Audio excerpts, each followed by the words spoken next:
Hey everyone. So in a shocking twist of fate, I actually ended up locking Azalea for Nationals and the Seattle Tacoma Battle Hardened. So I'm just going to do a quick recap of how those events went, as well as a semi-deck tech for you as well. Now, if you're someone who met me while either at Nationals in Minneapolis or at the Battle Hardened, I just want to say it was really great meeting you all. I met a lot of really awesome people, and it's always great to have people come up and say how, like, they learned something about the game from my channel when they were starting, or I got them into a certain hero, things like that. It's why I do this, is to provide some kind of competitive outlet for players to learn and get better at the game. So hearing stuff like that just makes me know that, this means something. So thank you. How did I land on Azalea? Basically, I am in a testing group, and we picked up that Zen was like kind of broken with the bonds build, and I didn't really want to play it. It just wasn't really my style, and I was a little bit worried about not having enough reps on it. And so I kind of thought about, like, well, if this is probably the expected metagame, I need to bring something that beats it. And I think the most consistent thing that beats it is probably Azalea, if not maybe something like Victor. I don't think that Victor is in a good spot right now, and I really liked Azalea's matchup spread, especially with Victor being on the decline in terms of projected metagame, right? Because we're working purely off theory. We don't have any major events besides like the one Battle Hardened the week before. So we're kind of, shot in the dark about what representation is going to be. But it seems kind of similar to Baltimore, where there's a breakout deck that's kind of known, but I don't think people maybe are assuming it's going to be the number one most represented deck, but it's pretty likely. So that's what we thought about with Zen, where you look at it and you're like, well, maybe not everyone knows it's broken, but then you start to hear more and more rumblings and, the underground, and you're like, okay, no, everyone knows this deck is broken and they're all going to be playing it. So we landed on Azalea. I played Lexi in the past, and pumping arrows and shooting them is pretty easy to do. There's a lot of intricacies with Azalea, especially in the higher, tables, things like that. So it's not an easy deck to play, but it's definitely pretty simple to get to, 85, 90%. So for Nationals, I wasn't running balance.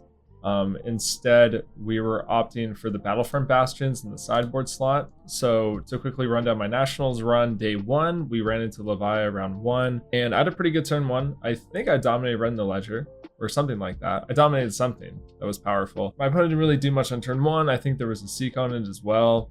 And so I felt pretty good. And I had a second turn that kind of did something, but then they just played Blood Rush off of 4 cards, perfectly ripped it, Claw 1 cost. Turn after, they Blood Rushed again, and even though it seemed like their hand was bad, for at least like from what they were telling me at the table, when they drew the 2 new cards, their hand was perfectly functional. They went Claw 1 cost, so we're down a lot. None of my disruption outside of turn 1 lined up. When I sent Fatigue Shot, it was on the Blood Rush turn, so it didn't really matter a whole lot in terms of the damage I was taking. And then I sent a Sleep Dart on the turn that they wanted to Blasphemate. So the Sleep Dart literally meant nothing into them. They just took it and then just took their Blood Debt anyway. I actually may have even helped them, which maybe is an argument maybe to not even play the card in that instance, but I don't really have any other option. And then their post-Plasma Fet turn was insane, and I died. So Brute can definitely high roll you. I would say you're probably a little bit favored into Levi. You just have so much disruption and so many ways to turn off her effects. It was just pretty bad variance for me in that game. I mean, basically in 4, I think after turn 4, I was dead. So within, 4 hands, they found like 2 Blood Rushes through disruption, which is, definitely bad for me. And then we played Enigma in round 2. And that one was actually pretty tight. I think I may have made a mistake towards the end of the game. I had a knock, and I had the option to go and get Murkmire or to get Infecting Shot. And I wanted to leave my last Murkmire in deck so I could flip into it late game. They had Restless Coalescence on the table, so I think they were presenting at least 3 ward. So the value proposition, I think, was probably leaning more towards Murkmire.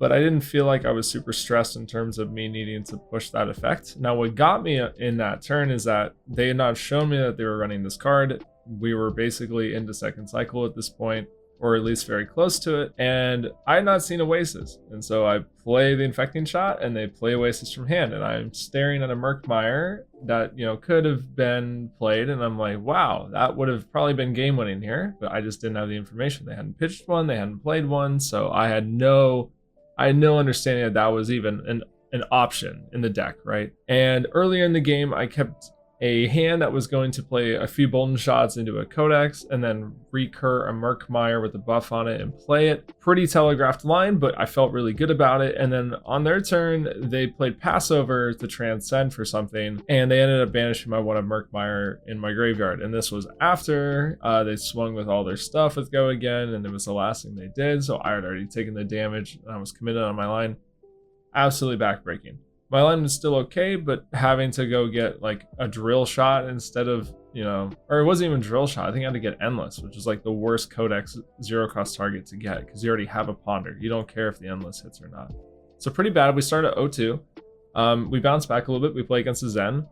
They combo me at the end of the game, but are just barely not able to get there because I was just keeping them down with disruption the entire game. Then in the final round, we play a KO. We dominate Sleep Dart on turn 1, basically wraps the game up for us, but we just play heavy disruption for the entire game, and it's pretty simple. They don't really do anything that you care about. Every once in a while, they'll play CNC or Zen packing, and you normally just take it and then just play your 4-card hand. We do kind of okay in draft. We go 2-1, so we were playing mostly Mystic Zen, which was a pretty fun deck. Basically, the way that deck works is you draft every single Mystic card, you send 0 signals, and you maybe pick your hero in like pack 2 or pack 3. You're highly drafting Path Well Traveled. That's basically like pack 1, pick 1 territory for the style of deck, and that is the best card. So if you have like 1 to 2, the deck is functional. If you're pushing 3, then like the deck is insane. Anything beyond that, like it's probably broken. You're probably gonna 3-0. You do that, and you get all of the blue Mystic cards that say if you played a blue card this turn, this gets +2. Synonymous with Zen because the chi immediately transfers to a new card. So what you can do in Zen is you play Droplet or, any of those Mystic cards, right? There's like Title Search, which I think is like a 3 for 5. That becomes a 3 for 7 when you play the Path Well Traveled. So you play one of those, and then you play your Path Well Traveled. So then the Path Well Traveled just goes back to your hand as a blue card, and then the card on the combat chain becomes basically a 0 for 4 Go Again, a 3 for 7 Go Again.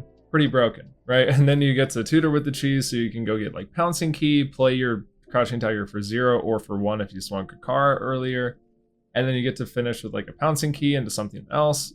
But even if you just finish with Pouncing Key, if you have Droplet, Path Well Traveled, and you just go Droplet, Path Well Traveled, so it's a 0 for 4 that gets Go Again. You just play a Tiger for 0 and play Pouncing Key. That's a 2-card 8, right? And then when you combine all those together and you get really explosive turns, like if you have to go first, which you would prefer not to do, but in this deck it's perfectly reasonable. You can just Arsenal, set it for that combo, and then deal like 20 damage to your opponent on turn 2, which I did like 17 to someone on turn 2 with that style.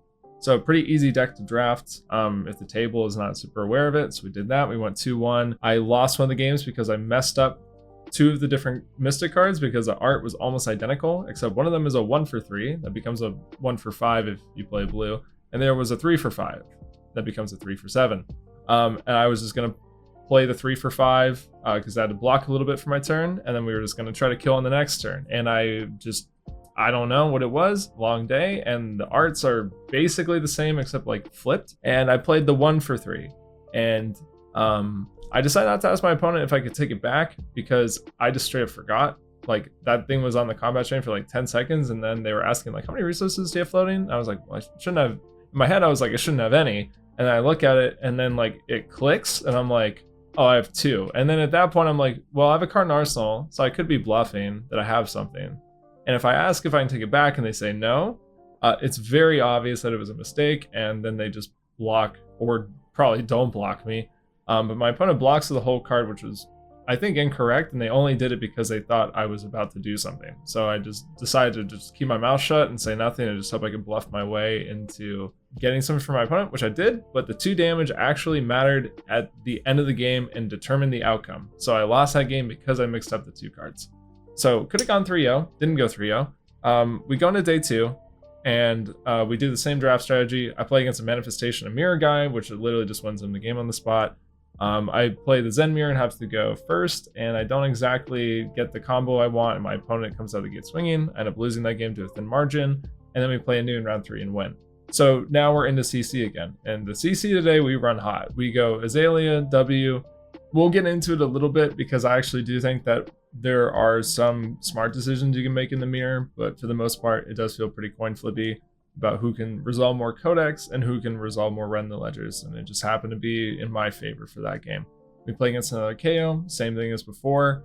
We just try to dominate turn 0 with the disruptive effect so that they can't even play their second turn normally. We get there. New, pretty grindy game. We're definitely down in the second cycle. They're not trying to fatigue me. They're trying to play more proactive disruption. I'm just mostly saying no blocks and only blocking when it seems very obvious that I need to play around a certain effect. And dominating on turn 0 is really good in the matchup if you go first. I don't actually know exactly if I want to go first or second all the time in that matchup. I see arguments for both, but if you go second, you are basically being put, under their disruption, and you have to play basically behind for the entire game. But I do like going first because if you can dominate, you have a massive lead in the matchup, especially if you're pushing an effect like Frailty or a Seek. Frailty is incredible if you can dominate that on turn 0 because basically their entire conversion for cards on turn 2 involves daggers, and if you just shut this off, you're in a really good spot. So we're live for cash. We're live for top 64. All we have to do is win the last round. Probably. Don't actually know if we would have got there, because I think the person I lost to got like 68th, but our breakers could have been different, so I don't know. But regardless, we have a shot for top 64. All we have to do is close out the last game. We play into Prism. That's a really bad matchup. This deck for the event was semi-teched for Prism with the Bastions, so we bring in our Bastions, obviously. We lose a die roll and we have to go second. That's usually pretty okay, as long as they don't open up with Erudition. My opponent draws up and plays Erudition, so we have pretty much lost on turn 0 basically. So I decided to let the Erudition hit. I'm not going to give Tunic and Cross Wrap for it. It just didn't seem correct at the time. So they get to go get Figment, and then they play a second Herald, and with the 2 cards that they drew, they swing the Angel, flipping it. They're on Rapture, and then they play a second Herald, and they Angelic Wrath it. And I have a Rain Razors in hand, so I can't even fully block out the turn. I have I think 8 block in total. So pretty disastrous. They have Spectral Shields on the field. They have Figments on the field. They have Ward on the field. I am down 10 life. We find a Murkmire on turn 2, but it's just clunked up with other arrows. Even though we're able to dominate it from a knock, it's just only for 7, so it doesn't even really present anything that my opponent would care about. So the game is over in 3 turns. We just get Herald blasted out the gate, and then no top 64, obviously. So that was the run. Kind of mediocre, but slightly positive. We gained some good elo from that event. We run it back to the Battle Hardened on Sunday, and this goes a lot better. So we start out with new. They play Traverse into me, which I don't think it will ever be correct, ever. But that's okay, right? But they flip Traverse, and all of a sudden I'm much happier. I get there. And then we play Azalea. And at this point, I've really adapted my Azalea game plan. So my game plan is running Half Glove into them, and then basically trying to manage my arsenal to always be an arrow, so that when they do dominate Rend the Ledger into me, all I have to do is use the cards that are dead in my hand and then pop Half Glove and then play an arrow from arsenal. Ideally something like Rend the Ledger off a Tunic, but even the 0 costs are perfectly serviceable. So I'm really playing around that game plan as tightly as I can, while also needing to get a little bit lucky in the mirror. But I think that being on the Half Glove tech is really important. My opponent's also on the Half Glove, but is not able to ever actually use it. So that was a mistake I made in the Nationals Azalea mirror. I still won, but I realized that I was mismanaging my arsenal with the Half Glove the entire time. So I adapted it very drastically and play a lot differently. So Half Glove would basically always probably be live, assuming that something bad didn't happen or there was a Ponder, something like that. So we play a lot differently. We get there. We play against New in round 3. It was actually a testing partner for my group. I go first and just dominate something massive, and just basically the game is kind of decided there in terms of once you draw everything out, that turn 0 dominate really adds up. But my opponent slips up on a little bit of disruption in a really pivotal spot, and I just absolutely blast them. We play against another Azalea in round 4. Really fun game. Once again, we are using the Half Glove to our advantage. I remember, this is where you really have to adapt your game plan. Towards the end of the game, I tanked for a bit on this because I loaded Aspire Sniping. I cross-trapped Aspire Sniping. And I saw a Codex and I saw a pre-med underneath it. Now pre-med would be an insane ponder target because it just carries itself back over, right? So if you're gonna go Codex and then at the end of the turn ponder into pre-med, like you are just chaining ponders and your deck is broken. The problem is my opponent had a Red in the Ledger in their graveyard, so I know that they're gonna get Red in the Ledger.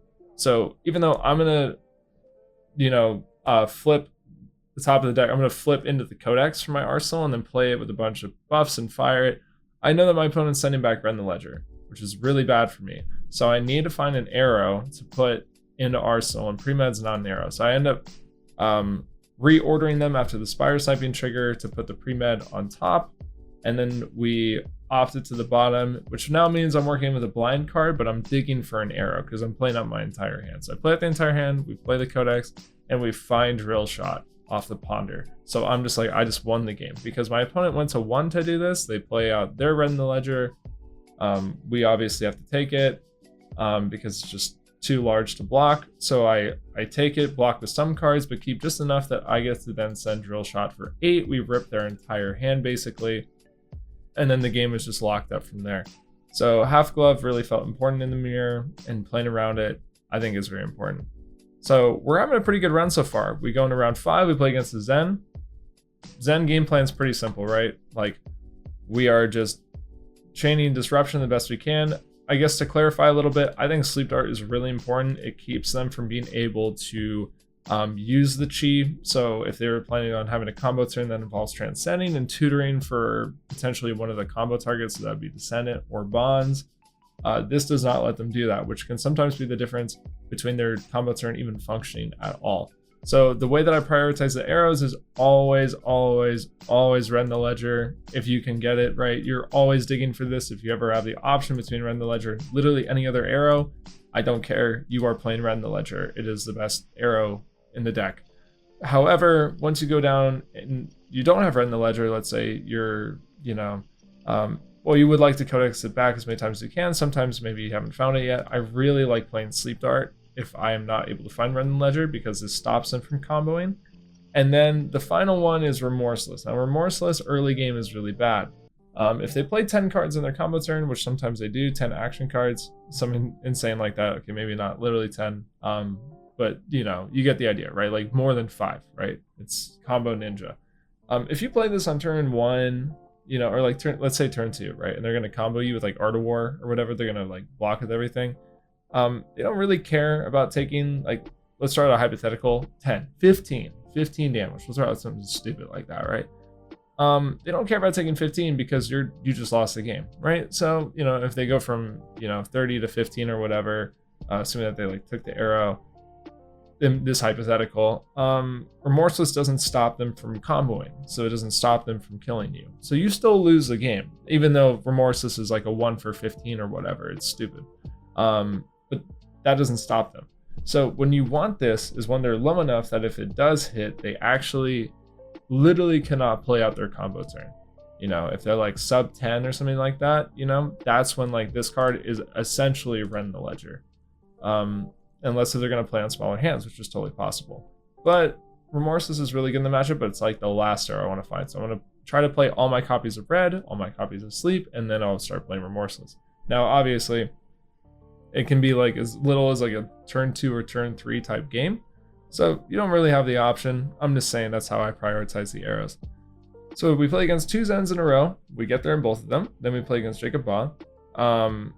And I dominate someone I'm just playing Amp Arrow on turn 0 with no dominate because I did the math and it's going to come out to 14. I catch him with, I think, a Transcend card in hand, so he eats a lot of it, gets an inertia. That was the difference between blind flipping. Now, hindsight 2020, the top card was Red in the Ledger, and we probably would have won the game and locked ourselves for top 8 if I just blind flipped. But oh well.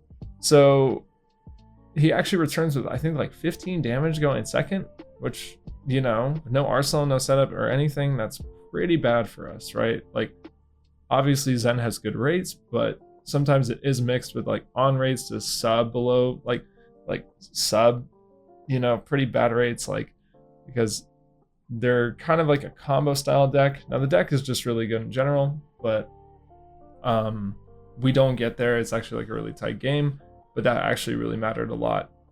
Now here's the deal.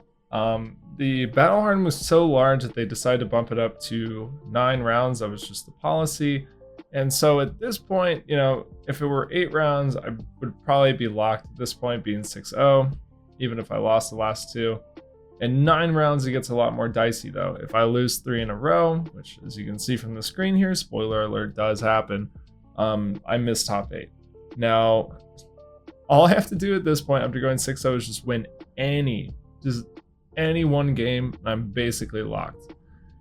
So all I have to do is in these next 3 rounds, or next 2 after losing to Zen, is just find a win. That's all we gotta do. Next round gets paired. I see the words Majin Bay on my phone. Not exactly what I wanted to see. We have Spell Void 1 and AB2 for Kano, and you are a very aggressive and explosive deck, and you can present lethal very easily as early as turn 2. You pressure them to go off really quickly, and if you find inertia, you basically prevent them from being able to set up a combo. So we're feeling pretty okay about that, but it's not exactly what you want to see because anything can happen. Game is over fairly quickly. I have to eat a couple of Aether Spindles, which is really bad because when you eat Aether Spindles for 5, they basically get full agency to kill you because they get to manipulate the top card of the deck as well, which means that their Kano blind is not a blind at all, which is a massive difference between like Spindle for 4 versus Spindle for 5. So yeah, we end up missing it by 1 resource, so I force him to go off, and if I have a second yellow in hand, we win, but it's a red and we lose, which is really unfortunate because now I'm getting very close to not making top 8, and now it comes down to the last game. So we get paired for the last game, and it is Victor, a hero that has been basically absent from the entire metagame, has been absent from any of my play tables. I've seen a few in the venue, but you know, it was not on my radar at all, which is part of the reason why I picked Azalea. So we get paired into Victor, which is probably this deck's one of its worst matchups, and this is my winning in for top 8 at the Battle Hardened. So I am holding it together. I'm very frustrated internally. You know, I've played for what, 8 hours at this point, and I've been so close to making top 8, and it comes down to this final game, which is incredibly unfavored. I basically have lost from, you know, hero reveal, and I'm trying not to feel soul crushed, but I definitely feel soul crushed because I played very well throughout the day, and for it to just crash and burn after going 6-0 and then missing top 8 is super brutal.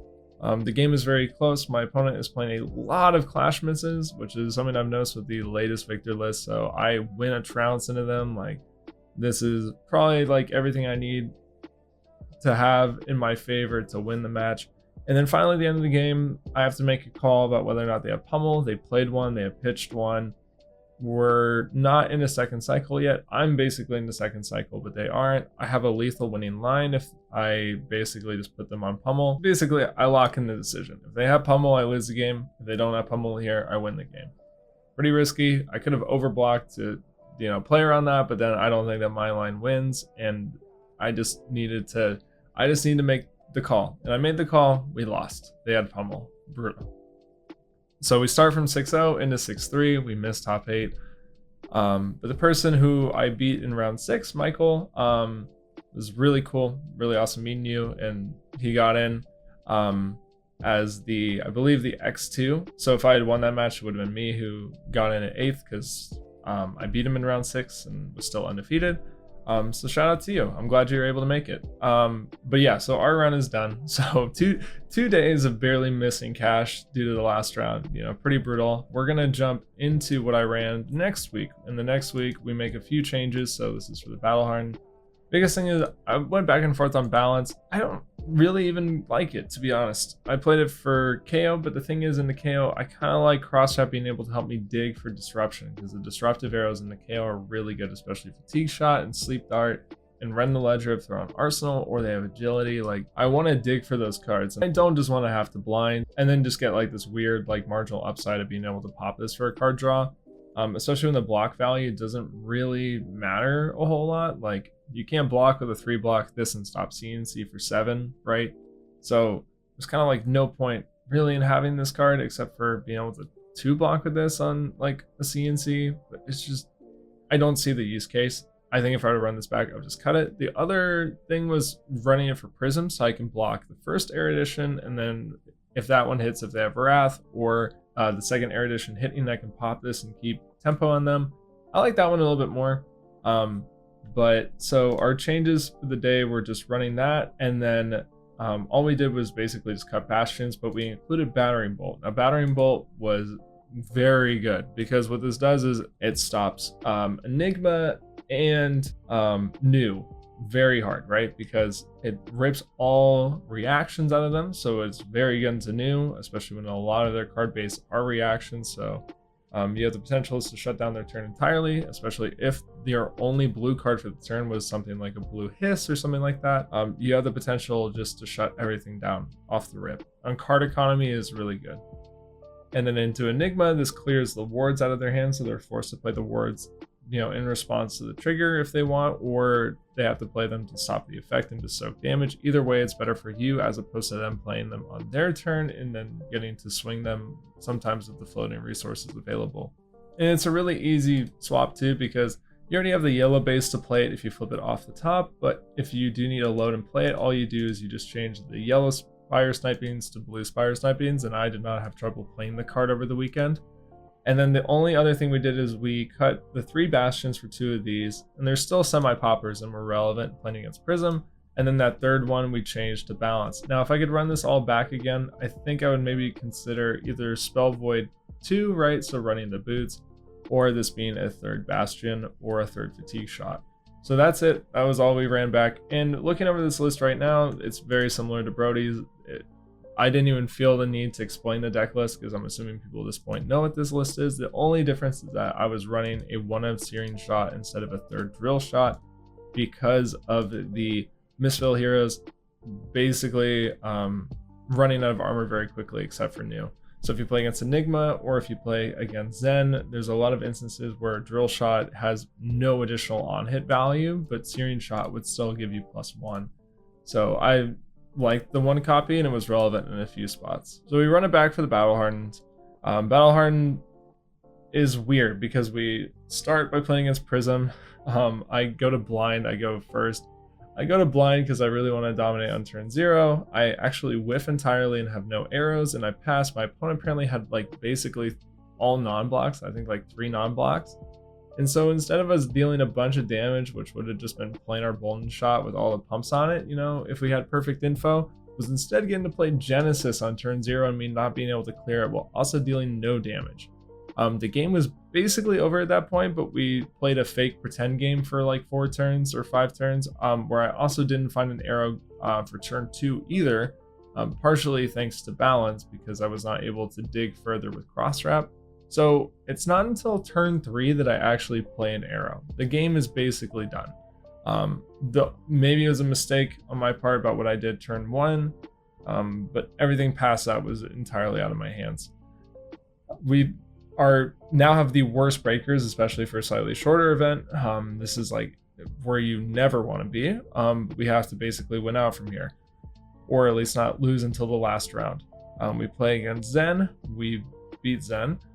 We play against another Prism. This one goes a lot better for us when we get there.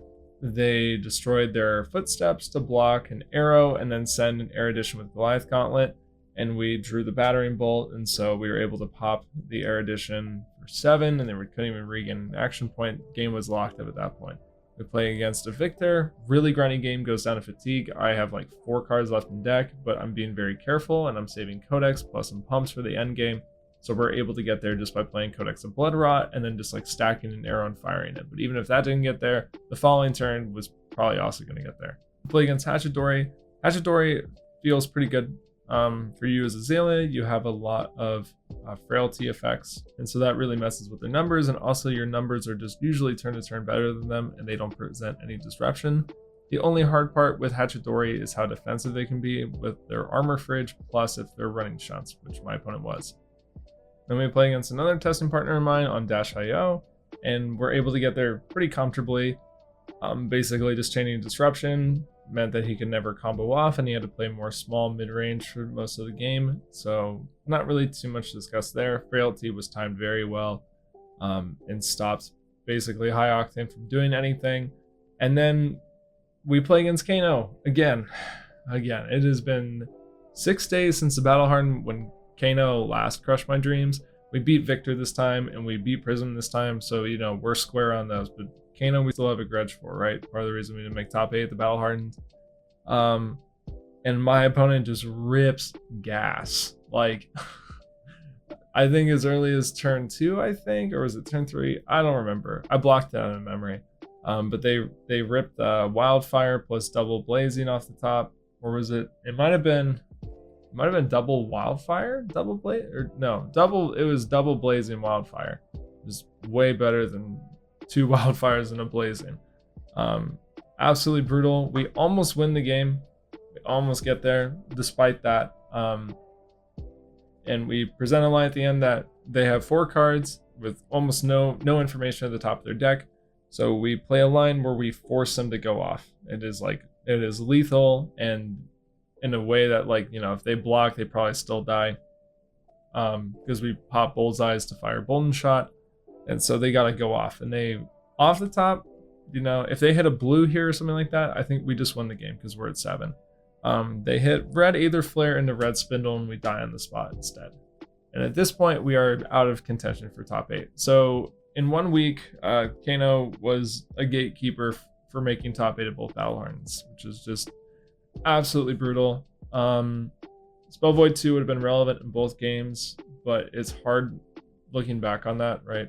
It's a tough decision for deck building. But we play at the last round against Zen, and we get there. End of the game is I play Remorseless from Arsenal, and they block it with their Fridge, and they traverse and everything. We snap, and then we load a Sleep Dart, which is so good here, right? Because they tutored for the Chi. And then we fire, but we drew Rain Razors off of the Death Dealer. So my opponent blocks it with a card in the chest, I believe, for 5. Right, because they have no knowledge that we drew a pump. And we play Rain Razors and shut off the whole turn, and then we just went from there. So that was the run. Deck is very good, right? We got a lot of elo in the past 2 weeks. Now, everything here is super standard. This list is basically solved, but messing around with these sideboard slots, right? Like we have the 3rd release attention that we're going to bring into some of the slower decks, but you're mainly just finding the arrows that you want. So when you run, 2 battering bolts and you plan to cast them into like New or Enigma, not into Prism, right? Because into Prism these are poppers. You run like the 2nd Blue Spire sniping, but your resource curve is just fine enough without that 2nd one. And then when you play against things like Prism or Enigma, and you need to bring in Murkmires, you just swap your 0 cost arrows, so specifically the Drills and the Searing. Endless is insane, so you need to always keep that. And then into the rest of the matchups where you're not, considering battering bolts or Murkmires, release attention goes in when you need to play against more defensive decks, so that would be like Hatchet Story, obviously any like Fatigue style deck. Bravo, but probably not Victor, and then New, right? And then that's also when Remorseless can be really good, also shutting off their D-Reacts. Like if you can put Inertia on a Remorseless, and then like their Unmovable has to go on the bottom of their deck while they take damage, or like a Sink Below, like you are incredibly up ahead in the matchup. And then for anything else, you're mainly just trying to figure out what 4 cards you want, which are normally just which disruptive arrows. So if you're playing, and honestly, I can make this much easier for people because basically my thought process was I would swap out Infecting Shot a lot of the times, and I needed the 5th card, right? So we'll do it like that, so it's a bit easier. Because in the stuff like, let's say Zen, where I want my 3 Sleep Darts and my 3 Remorseless, it's my Infecting Shot that comes out, right? That 3rd one. Although into Zen, that one's a little bit trickier. I would probably just consider just cutting the 2nd Infecting Shot. Like the Infecting Shot doesn't really do anything, and you need way more harsher disruption into them. You could even go so far as to bringing in a 1 of Battering Bolt into Zen on the off chance that you catch them with Chi, or on the turn where they want to block with Traverse.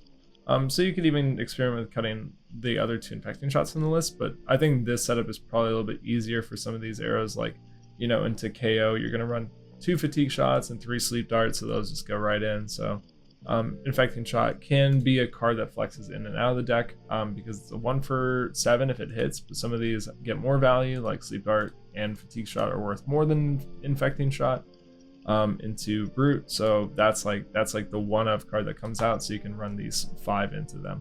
So I'll leave it like that. But that was a run, so hopefully this is, I don't know how helpful this will be. You probably already know how this deck works, but this is just my approach to the misfill meta. Just playing really aggressively into Enigma, playing really aggressively into basically all the heroes, trying not to block new ever unless if it's something very face up that absolutely ruins my turn and I have expendable cards to block with. Enigma I never block, and you just need to pressure them and really prioritize Murkmires depending on how much value you're getting out of Murkmires. It's like they have like Spectral on the table or 2, like don't waste a Murkmire, like you need that as an answer for when they play something like Restless Coalescence. And then into Zen, you just have to disrupt as much as you can. Inertia is what you always should prioritize. So Inertia and Seek. And then in terms of arrows, you're going Rend the Ledger, Sleep Dart, and then you're trying to finish them off with Remorseless. You are also probably never blocking them. And so that is the deck. But until next time, thank you for watching.